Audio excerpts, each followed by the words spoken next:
ओम शांति। ओम शांति। आज की तारीख है 4 मार्च 2025। साकार महावाक्य। बाबा कहते मीठे बच्चे, जिन्होंने शुरू से भक्ति की है 84 जन्म लिए हैं, वे तुम्हारे ज्ञान को बड़ी रुचि से सुनेंगे, इशारे से समझ जाएंगे। जिन्होंने शुरू से भक्ति की है 84 जन्म लिए हैं, वे तुम्हारे ज्ञान को बड़ी रुचि से सुनेंगे, इशारे से समझ जाएंगे। आज का प्रश्न, देवी देवता घराने की नजदीक वाली आत्मा है या दूर वाली, उसकी परख क्या होगी?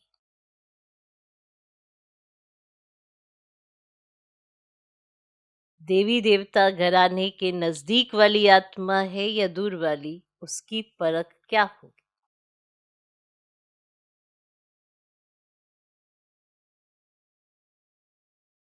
उत्तर, जो तुम्हारे देवता घराने की आत्माएं होंगी उन्हें ज्ञान की सब बातें सुनते ही जच जाएंगी। जो तुम्हारे देवता घराने की आत्माएं होंगी उन्हें ज्ञान की सब बातें सुनते ही जच जाएंगी। वे मूंझेंगे नहीं, वे मूंझेंगे नहीं। जितना बहुत भक्ति की होगी उतना जास्ती सुनने की कोशिश करेंगे।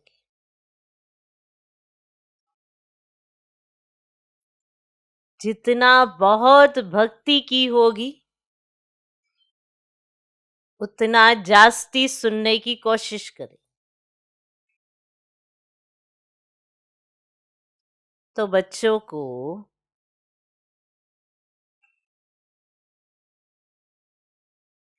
नब्ज देखकर सेवा करनी चाहिए। क्या देखकर? नब्ज देखकर। नब्ज देखनी आती है? जब भी किसी को सुनाते हो तो समझ में तो आता है ना कि कोई सुन रहा है, नहीं सुन रहा है, या उस पर कुछ असर हो रहा है, नहीं हो रहा। ये नब्ज देखनी आती है? सबको आती है? ठीक, पक्का आती है? अच्छा, आप कहते हो तो आती है, तो आप ही आपको पता चल जाता है कि ये कौन सी आत्मा है। तो जो भगवान के बच्चे हो तो नब्ज देखनी भी आती है। तो जिसको भी सुनाते हो तो तुरंत पता पड़ जाता है कि ये कौन सी आत्मा है, कैसे सुन रही है, क्या इसके भाव है, इसने जास्ती भक्ति की है या भी इसकी भक्ति अधूरी है, पता पड़ जाता है ना। अनुभव तो कर रहे हो। ओम शांति। रूहानी बाप बैठ रूहानी बच्चों को समझाते हैं। ये तो बच्चे समझ गए रूहानी बाप है निराकार, इस शरीर द्वारा बैठ समझाते हैं। हम आत्मा भी निराकार है, इस शरीर से सुनते हैं। तो अब दो बाप इकट्ठे हैं ना। बच्चे जानते हैं दोनों बाबा यहाँ है। तीसरे बाप को जानते हो, परंतु उनसे फिर भी ये अच्छा है, इनसे फिर वे अच्छा, नंबरवार है ना। तो उस लौकिक से संबंध निकल बाकी इन दोनों से संबंध हो जाता है। बाप बैठ समझाते हैं मनुष्यों को कैसे समझाना चाहिए। तुम्हारे पास मेला प्रदर्शनी में तो बहुत ही आते हैं।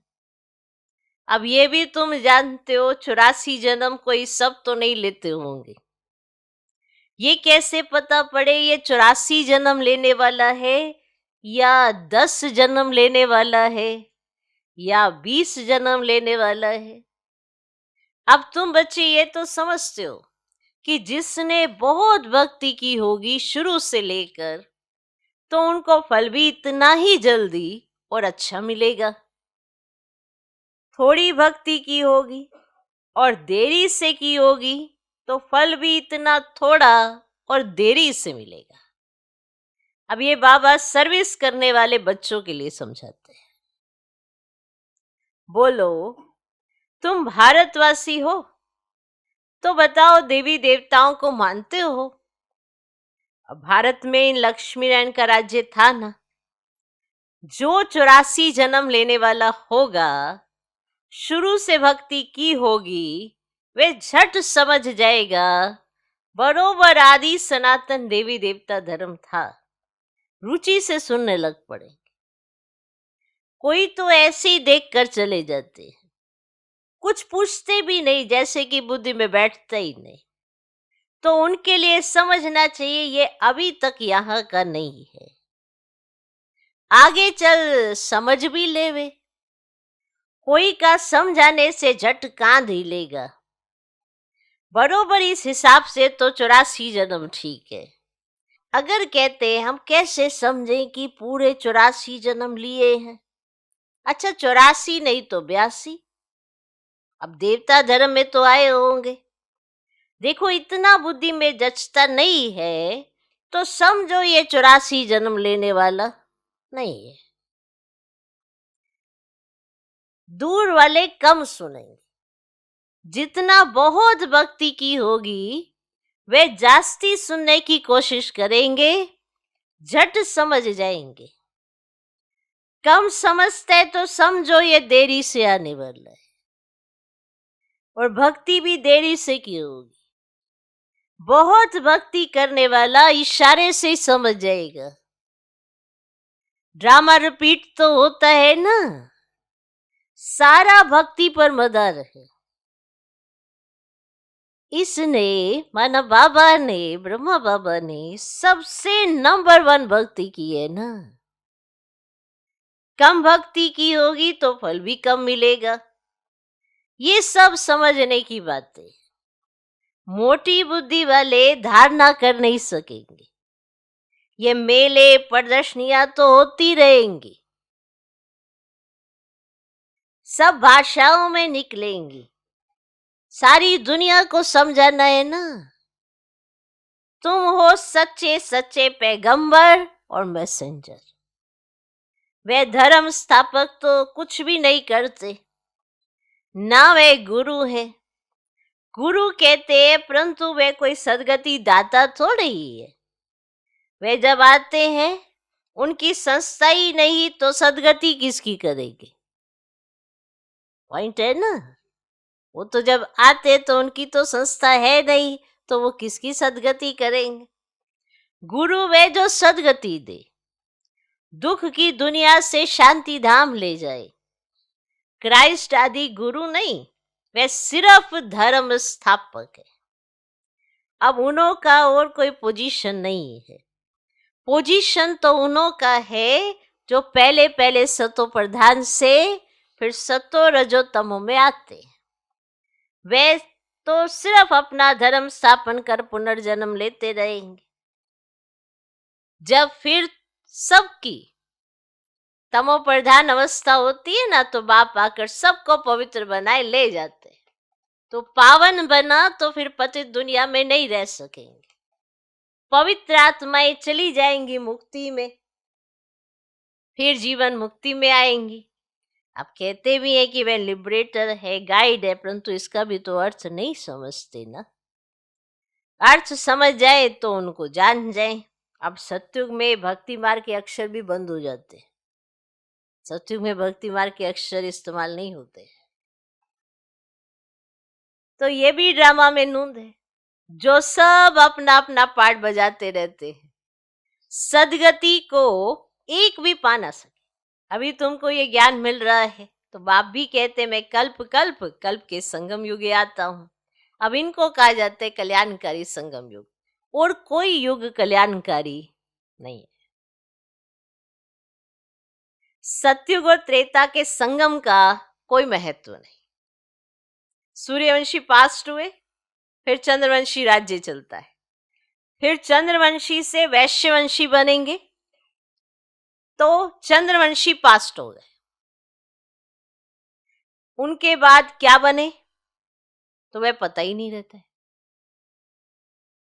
चित्र आदि रहते हैं तो समझेंगे ये सूर्यवंशी हमारे बड़े थे, ये चंद्रवंशी थे, और वह महाराजा, वह राजा, और वह बड़े धनवान थे। तो फिर भी नापास तो हुए ना। तो ये बातें कोई शास्त्र आदि में नहीं है, अब बाप बैठ समझाते हैं। सभी कहते हैं हमको लिबरेट करो, पति से पावन बनाओ। सुख के लिए नहीं कहेंगे, क्योंकि सुख के लिए निंदा कर दी है शास्त्रों में। सब कहेंगे मन की शांति कैसे मिले। अभी तुम बच्चे समझते हो हमको सुख शांति दोनों मिलते हैं। जहां शांति है वहां सुख है, और जहां अशांति है वहां दुख है। और सतयुग में सुख शांति है और यहां दुख अशांति है। तो ये बाप बैठ समझाते हैं, तुमको माया रावण ने कितना तुच्छ बुद्धि बनाया है। तो ये भी ड्रामा बना हुआ है। बाप कहते हैं मैं भी ड्रामा के बंधन में बांधा हुआ हूं, मेरा पाठ ही अभी है जो बजा रहा हूं। और कहते भी हैं बाबा, कल्प कल्प आप ही आकर भ्रष्टाचारी पति से श्रेष्ठाचारी पावन बनाते। तो भ्रष्टाचारी बने हो रावण द्वारा, अब बाप आकर मनुष्य से देवता बनाते।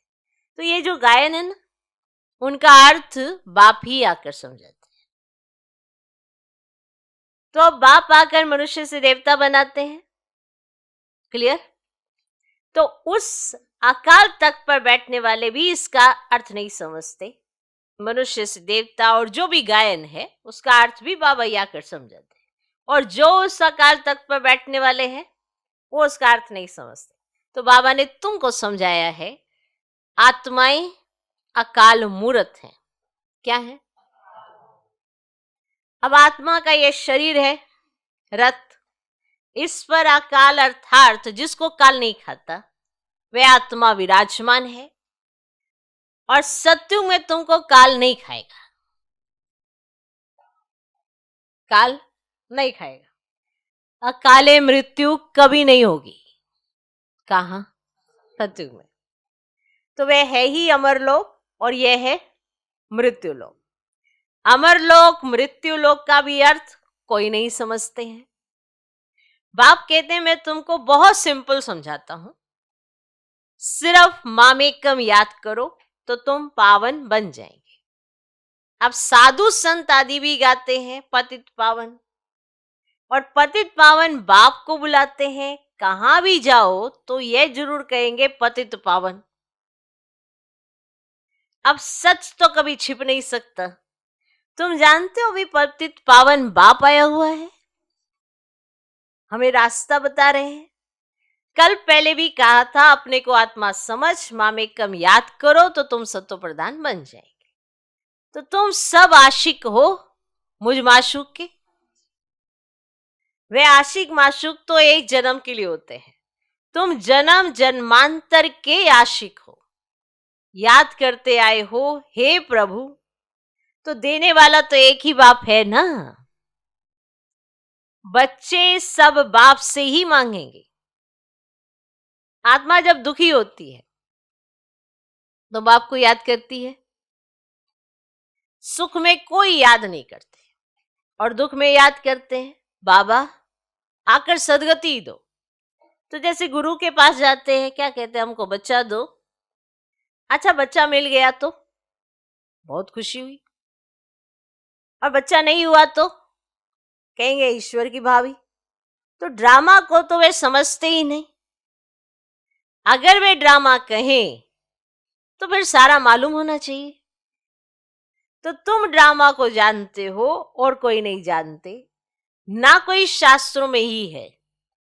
तो ड्रामा माना ड्रामा, तो उनके आदि मध्यांत का पता होना चाहिए। किसका? तो बाप कहते हैं मैं 5,000 वर्ष के बाद आता हूं। ये 4 युग बिल्कुल इक्वल है। स्वास्तिका का भी महत्व है ना। खाता जो बनाते हैं उसमें स्वास्तिका बनाते हैं। अब ये भी खाता ही है ना। हमारा फायदा कैसे होता है, फिर घाटा कैसे पड़ता है, और घाटा पड़ते पड़ते अभी पूरा घाटा पड़ गया है। ये हार और जीत का खेल है। पैसा है और हेल्थ भी है तो सुख है। पैसा है, हेल्थ नहीं है तो सुख नहीं है। तो तुमको हेल्थ वेल्थ दोनों देता तो हैप्पीनेस है ही। अगर हेल्थ है वेल्थ नहीं, वेल्थ है हेल्थ नहीं, तो भी हैप्पीनेस नहीं। तो अगर हेल्थ भी है और वेल्थ भी है तो हैप्पीनेस है। तो जब कोई शरीर छोड़ता है तो मुख से तो कहते हैं फलाना स्वर्ग पधारा, लेकिन अंदर दुखी होते रहते हैं। अब इसमें तो और ही खुश होना चाहिए। फिर उनकी आत्मा को नरक में क्यों बुलाते हैं? तो स्वर्गवासी हुआ ना। फिर उनकी आत्मा को नरक में क्यों बुलाते हो?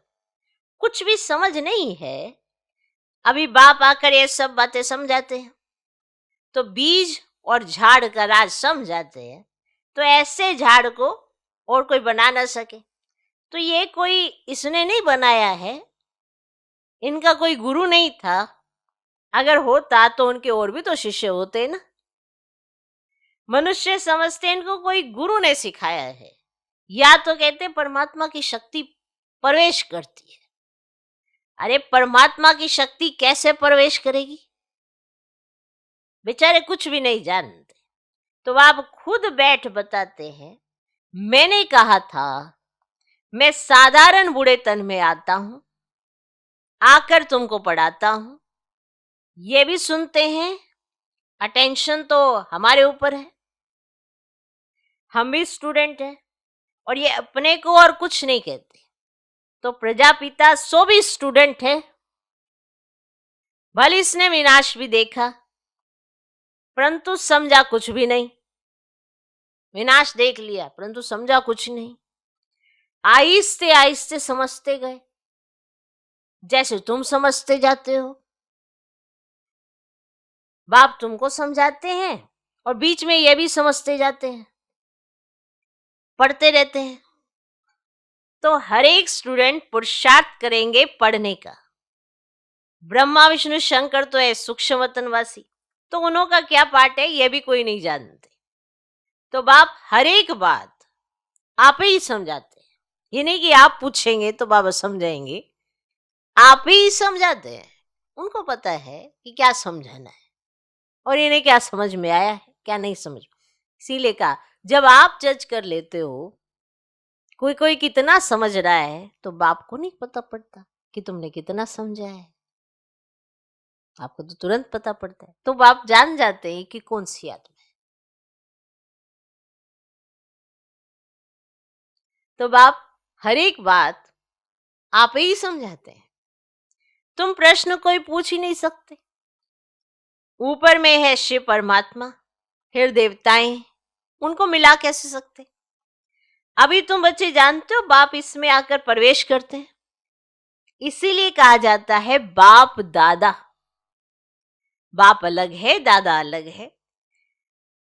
बाप शिव दादा ब्रह्मा है। तो वर्षा शिव से मिलता है इन द्वारा।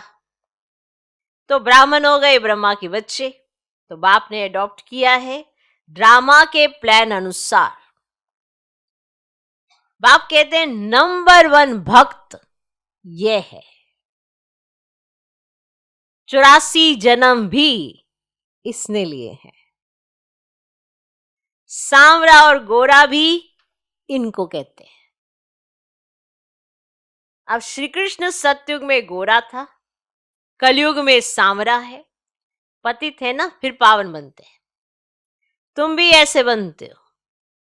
ये है आयरन एज्ड वर्ल्ड और वह है गोल्डन एज्ड वर्ल्ड।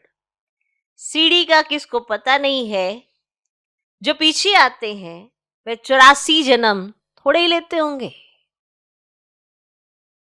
वे जरूर कम जन्म लेंगे, फिर उनको सीढ़ी में दिखा कैसे सकते?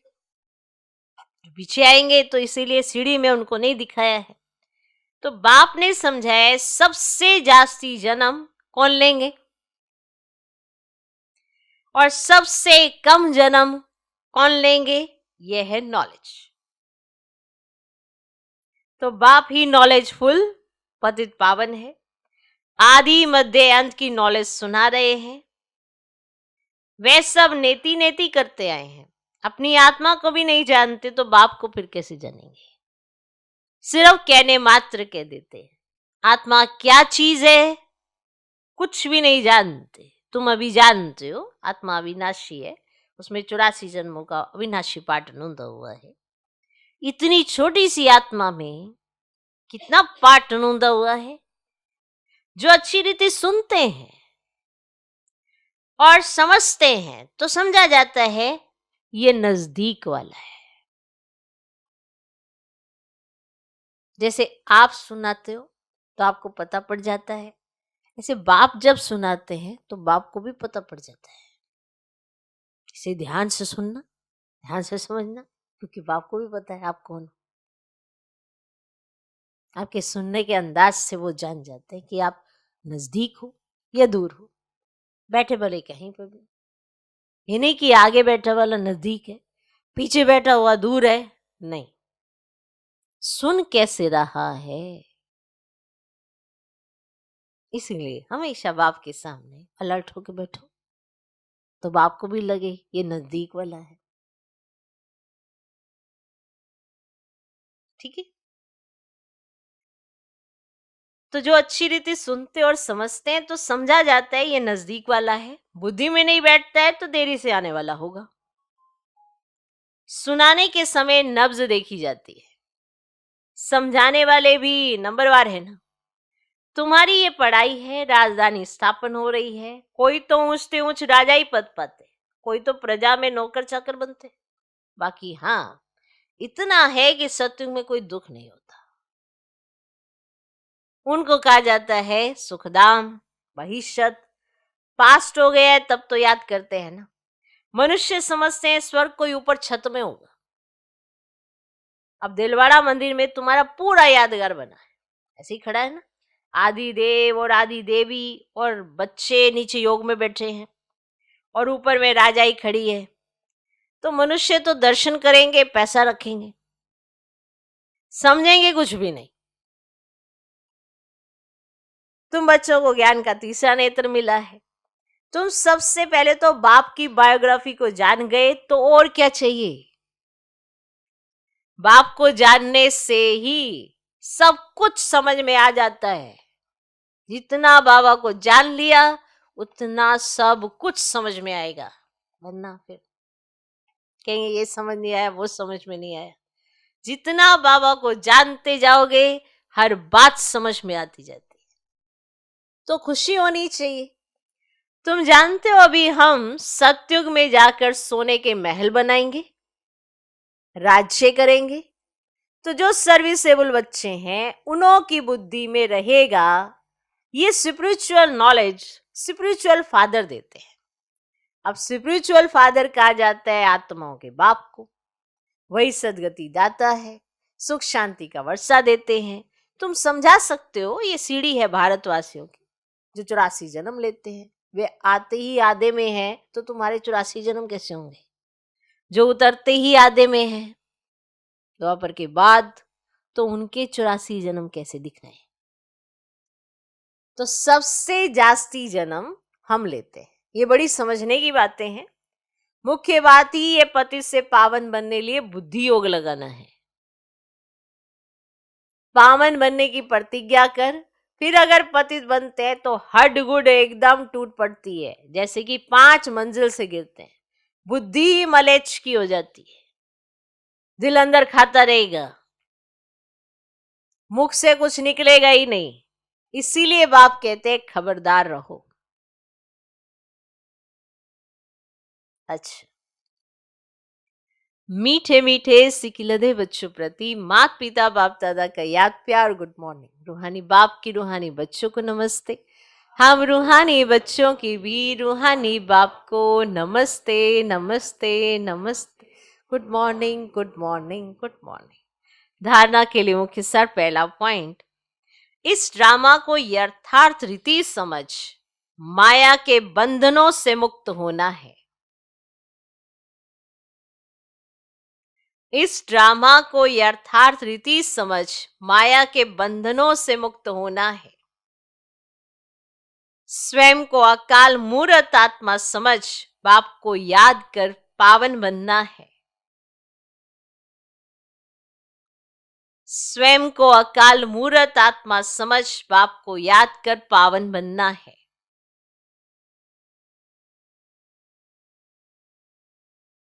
दूसरा पॉइंट, सच्चा सच्चा पैगंबर और मैसेंजर बन सबको शांति धाम सुखधाम का रास्ता बताना है।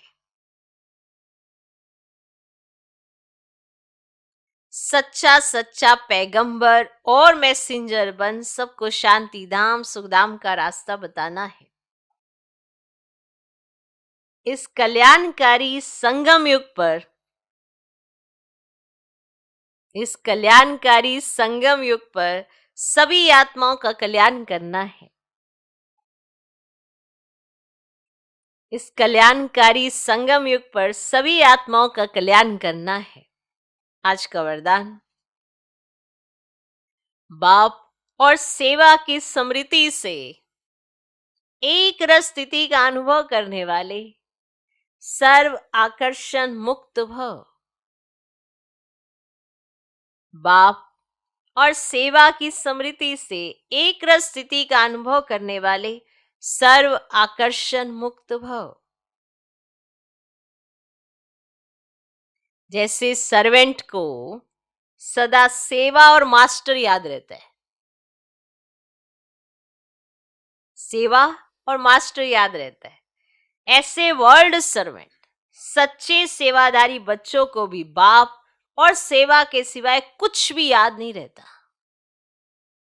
इससे ही एक रस स्थिति में रहने का अनुभव होता है। उन्हें एक बाप के रस के सिवाय सब रस नीरस लगते हैं। एक बाप के रस का अनुभव होने के कारण कहां भी आकर्षण नहीं जा सकते। ये एक रस स्थिति का तीव्र पुरुषार्थ ही सर्व आकर्षणों से मुक्त बना देता है। यही श्रेष्ठ मंजिल है, बाप और सेवा। आज का स्लोगन, नाजुक परिस्थितियों के पेपर में पास होना है, पास होना है तो अपनी नेचर को शक्तिशाली बनाओ। कोई भी पेपर में पास होना है तो नेचर को शक्तिशाली। कई बार हमारा स्वभाव इतना कमजोर होता है, दिल शिकस्ती बहुत तुरंत तुरंत आती है, ना नेचर तो थोड़ी दिक्कत में है। बहुत जल्दी देह भान में आ जाते हैं, बहुत जल्दी देह अभिमान आ जाता है, बहुत जल्दी दिल शिकस्ती आ जाती है।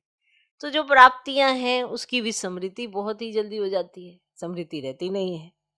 तो ये जो नाजुक परिस्थितियां आती हैं, जो हमें लगता है कि ये बहुत बड़ी विकट परिस्थिति मेरे ऊपर आ गई है जिसके कारण मैं इसको क्रॉस नहीं कर पा रहा, तो उसका कारण ही हमारी नेचर, वो शक्तिशाली नहीं है, बाप समान नहीं है।